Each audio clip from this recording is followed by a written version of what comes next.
Bonjour à tous, et aujourd'hui on va tester le Blu-ray de Black Panther en Blu-ray 4K. Alors au niveau image, comment il a été tourné? Il a été tourné en 3,4K. En 3,4K, bon, le master est réellement 4K. Donc voilà, dormez tranquille, il est compatible 4K ce Blu-ray. Ce Blu-ray 4K là est compatible Dolby Vision et Dolby Atmos en même temps. Alors ce qui est un peu dommage, c'est que c'est pas marqué sur la boîte, donc du coup vous le saurez pas.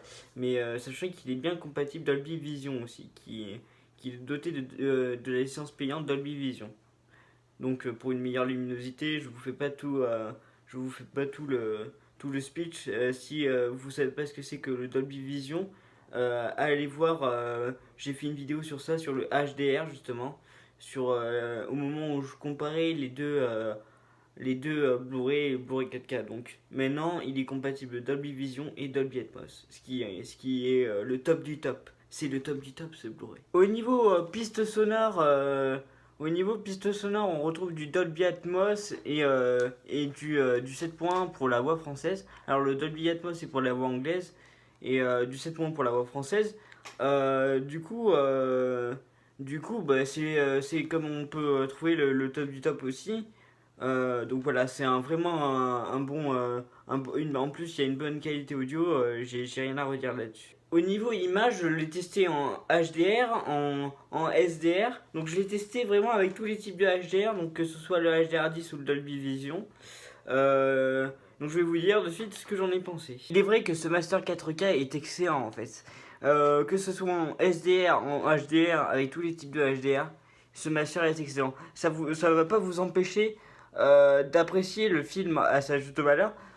Bien sûr, il faudra faire quelques réglages avec le SDR, mais le film pour un film en SDR, il se démerde plutôt pas mal. Après, si vous avez le HDR10 ou le Dolby Vision, c'est quand même mieux. Mais ça va pas vous empêcher de voir les grains de peau. J'ai halluciné lors du premier visionnage du film. Il y a vraiment, il y a vraiment une photographie, par exemple. Sur on voit les détails du masque de Black Panther ou les grains de peau des personnages principaux. C'est vraiment ce Blu-ray a le souci du détail. Ensuite, je l'ai testé en HDR10. Donc du coup, le HDR10, c'est plutôt pas mal. On s'en sert, enfin, disons que c'est un réétalonnage des couleurs, donc on va se retrouver avec des couleurs beaucoup plus naturelles. Mais quand je dis beaucoup plus naturelles, c'est beaucoup plus naturel. Donc voilà, c'est vraiment excellent. Et que ce soit aussi en Dolby Vision. Alors le Dolby Vision, c'est la première fois que je testais du Dolby Vision. Je m'attendais un peu à mieux, mais c'est là, c'est bien. Enfin, après, moi, je suis pas un spécialiste du Dolby Vision, mais c'est vrai qu'on a quand même une luminosité un peu mieux et des couleurs qui sont un peu mieux gérées. À voir parce que j'ai repéré un petit truc. C'est peut-être que ma télé était mal réglée, mais le moment du début où il saute pour sauver quelqu'un. C'est un peu une scène dans le noir, j'ai un peu rien vu, mais c'est peut-être moi avec la télé OLED dans laquelle j'ai regardé, mais bon voilà, c'est ça un peu qui me dérangeait.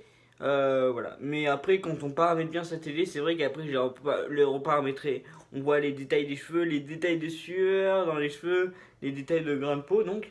Pour moi, un master totalement réussi en Dolby Vision et en HDR10 et en SDR aussi. Petit bonus, en fait, je l'ai testé aussi en Blu-ray, le Blu-ray classique. Et donc je me suis dit, qu'est-ce qu'il apporte de plus face au Blu-ray Ultra HD? Et en fait, le Blu-ray classique est quand même excellent. Il faut pas se cacher.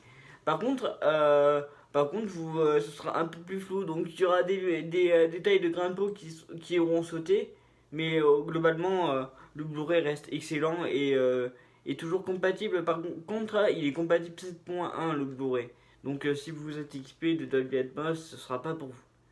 Donc, passez directement au Blu-ray Ultra HD si vous avez les moyens et si vous avez l'équipement pour.